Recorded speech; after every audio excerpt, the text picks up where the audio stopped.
Satish surgeon जी की कुछ पंक्तियाँ हैं, वो सुनिए। सुदामा चरित्र। सुदामा और उनकी पत्नी की नोकझोंक।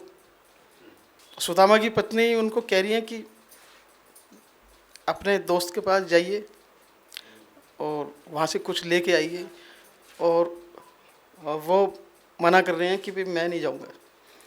तो यहीं से कविता शुरू होती है कि कभी विप्र सुदामा पत्नी को है सखा कृष्ण बतलाया था।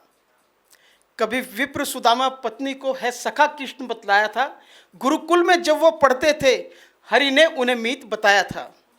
यह भी बोला कि कृष्ण मेरे बचपन से ही है परम मित्र, अब भी प्रतिपल छाया रहता मानस पर एक रमणीय चित्र। अब तो द्वारका के धीश हैं वे, राजाओं में बड़ राजा हैं, केशव नरेश हैं जनपालक, न्यायी धर्मी महाराजा हैं। यह बात बताए बीत गए कई वर्ष महासप्ताह दिवस, पर आज सुदामा पत्नी ने एक प्रश्न किया जिज्ञासावश कि एक बात नाथ बतलाओ तो क्या श्याम अभी भी तेरे यार? अब भी है स्नेही वैसे ही, क्या वैसा ही है अमिट प्यार? धीरे स्वर में ब्राह्मण बोला, प्रिय पूछ रही हो क्यों ऐसे? मुझे आशा है विश्वास भी है, मेरे कहना आज भी है वैसे। वो नाथ हमारे मीत सखा भगवान भाव भय भक्ति हैं, मेरी पूजा वे आराधन वे मधुसूदन जीवन शक्ति हैं। उनके बिना अस्तित्व मेरा ये जीवन भी बेईमानी है, मेरे कृष्ण त्रिलोकी अधिनायक मोहन की अथक कहानी है। जैसे रखे उनकी इच्छा, मैं कृष्ण कृष्ण ही गाता हूँ, दिन रात उन्हीं को बजता हूँ, दीनता में भी सुख पाता हूँ। सहसा क्यों ऐसे भाव जगे, भद्रे क्यों पूछ रही है ऐसे? क्या बात है चिंता करने की, कुछ कहा किसी ने हो जैसे? पत्नी कहती है कि नहीं ऐसी तो कोई बात नहीं, मन में जागी जिज्ञासा है, प्रिय मित्र अगर हैं श्याम प्रभु नहीं भूलेंगे यही आशा है। यदि रुष्ट न हो तो एक बात कहूं, तुम क्यों न द्वारका को जाओ, प्रिय मित्र भी हैं और राजा भी, कुछ कान्हा जी से ले आओ। और सुदामा जी नाराज हो जाते हैं, उनकी बात पर क्रोध दिखाते हैं कि क्या कहती हो मेरी भाग्यवान, मैं कृष्ण के द्वारे पर जाऊं, अब तक की बनी मित्रता को मिट्टी में मिश्रित कर आऊं। जिस दिन कोई मित्र बने मंगता मित्रता, उसी दिन करे अंत, कभी भूल के ऐसा ना करिए प्रतिदिन समझाएं सभी संत। गए बीत तीन पन वैसे भी, चौथे में क्या करनी आशा, वृद्धापन अपने में दुख है, हो चाहे धनी अच्छा खासा। जैसे बीते वैसे जिलो, कम मिले तो उतना ही खाओ, सब दुख सहकर भूखे रह लो, पर मित्र से मांगने ना जाओ। शुक्रिया। जो बात मुझे ही ना भाए वो मन को क्या समझाऊंगा, कुछ भी हो जाए लेकिन मैं द्वारका कभी ना जाऊंगा। और पत्नी चिंतित हो जाती हैं और अपनी मजबूरी बताती हैं, घर के हालात बताती हैं और अपने घर की बहुत ज़्यादा जो भी परेशानी चल रही है वो बताती हैं कि स्वामी बच्चे भूखे रहते, कभी दिन भर तो कभी दो दो दिन, उन्हें पानी पिला सुला देती भोजन के एक दाने के बिन। मैं स्वयं रहूं भूखी कितनी, मुझे सब अवसाद सुहाता है, संतान का दुख दारुण लगता, प्रतिदिन यह हृदय भर जाता है। भूखा कर सकता पाप कोई, वो कितना बड़ा सयाना हो, सब न्याय नियम तो ठीक लगे, तन वस्त्र उदर भर खाना हो। वैसे भी भिक्षा मांगे हम, कभी इस घर में कभी उस घर में, मिल जाए एक बार कृष्ण से ले लें यदि, मिट जाए जाना दर दर में। इसमें तो लाज की बात नहीं, जब श्याम तुम्हारे हमजोली, उनके दर पर भिक्षा मांगो, कांधे पर डाली जब झोली। राजा यदि थोड़ा भी देगा औरों से कई गुना होगा, कुछ दिन तो सुख से निकलेंगे, आगे जो होना है होगा। कभी भूखे अधभूखे रहते, भरपेट अन्न तक नहीं दिया, बच्चों के तन कंकालों तक, हे नाथ कभी क्या ध्यान दिया।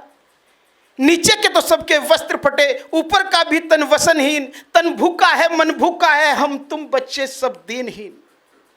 मिट्टी बर्तन कुटिया टूटी, सब जगह अभाव की रेखा है, मैं जब से ब्याह के आई हूं मैंने केवल दुख देखा है। ना उलाना ना ताना है, ना उलाना ना ताना है, हम जीवन साथी सच्चे हैं। मेरा मन दुख से भर जाता है आते समक्ष जब बच्चे हैं। कोदो सावा गुजरी बजरा मिलता प्रतिदिन यदि खाने को, परिहास में भी मैं ना कहती कान्हा के द्वारे जाने को। मेरी लुगरी ध्यान से देखो तुम, 100 से भी अधिक है गोल छेद। जब दशा देखती पुत्रों की उठता मन में अति वृहद खेद। सब जगह मांगने वो जाते, भल मानुस हो या अपलक्षी। 100 स्वर्णकार की खुट खुट एक धम लुहार की है अच्छी। पहले तो सुदामा पत्नी पर हुआ रुष्ट, बहुत पर खींच गया। कई बार चिरोरी करने पर एक पति का हृदय पसीज गया।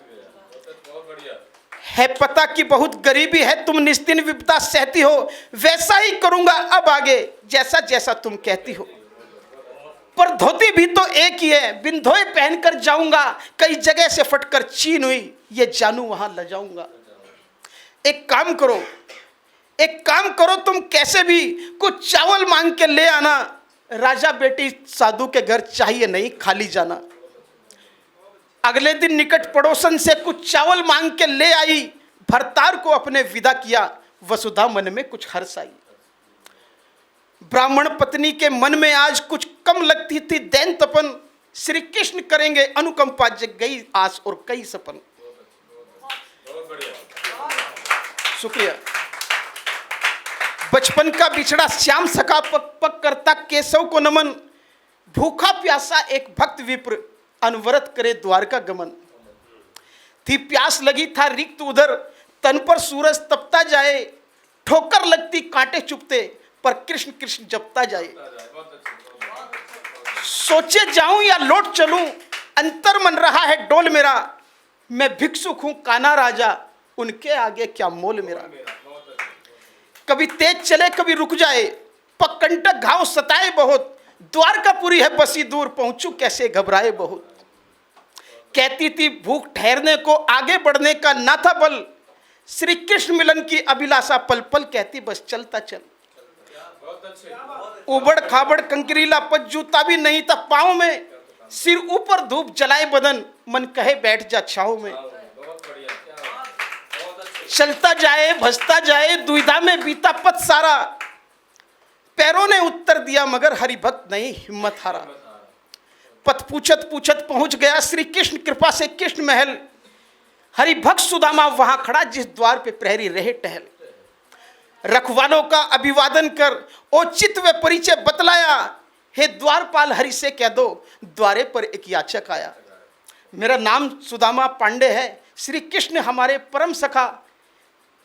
बड़ी दूर से मिलने आया हूं, कृपा कह दो जो मैंने कहा। शुक्रिया। अगर आप ये वीडियो YouTube पर देख रहे हैं तो हमारे चैनल को सब्सक्राइब करें और बेल आइकन को दबाना ना भूलें। अगर आप Facebook पर ये वीडियो देख रहे हैं तो हमारे पेज को लाइक करें।